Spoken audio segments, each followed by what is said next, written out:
ငလင်လောက်တာကသူမကိုပို့ပြီးတော့အောင်မြင်ကနာမည်ကြီးစေတယ်ဆိုတဲ့အိမ်မီဆန်မြန်မာနိုင်ငံမှာငလင်လောက်လိုက်လို့သူမကပို့အောင်မြင်ကနာမည်ကြီးလာကြောင်းပြောလာသူကတော့ငကားမကြီးအိမ်မီဆန်ပါအားလုံးသိကြတဲ့အတိုင်းမလ28ရက်နေ့ကလှုပ်ခတ်ခဲ့တဲ့မြေငလင်ကြောင့်မြန်မာနိုင်ငံတဝင်းပြန်စည်းဆုံးရှုံးမှုတွေကြီးမားခဲ့တာဖြစ်ပါတယ်ဒါကြောင့်လေလူတွေအားလုံးကစိတ်မကောင်းဖြစ်ကြရပါတယ်ဒီငလင်ကြောင့်ကောင်းကျိုးရသွားတဲ့သူဆိုတာမရှိပါဘူးဒါပေမဲ့လေအိမ်မီဆန်ကတော့ဒီငလင်ကြောင့်သူမကပို့ပြီးတော့နာမည်ကြီးလာတယ်လို့ပြောလာတာပါအိမ်မီဆန်ကမလ28ရက်နေ့ငလင်ကြီးပြင်းထန်လောက်ခဲ့ချိန်မှာအဆိုပါငလင်ကသူမရဲ့ဒေါသထွက်မှုကြောင့်ဖြစ်ရတယ်ဆိုပြီးတော့ပြောဦးတာဖြစ်ပါတယ်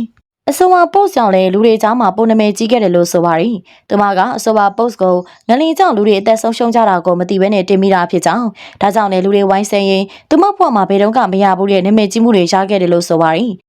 ဒါပြင်ရပုံငွေပွဲတွေဆိုရလို့ထူသဖြင့်နေပရိသတ်တွေကသူမကိုမြင်ဘူးသွားကြကချစ်စရာကောင်းမဲ့တည်သွားကြလို့ဖန်တွေပို့တိုးလာတယ်လို့လည်းဆိုပါတယ်။ဒါကြောင့်လည်းငလင်တစ်ခါလောက်တာကသူမအတွက်အကျိုးမြတ်တွေအများကြီးရသွားတယ်လို့အမီဆန်ကအင်တာဗျူးတစ်ခုမှာပြောလာခဲ့ပါတယ်။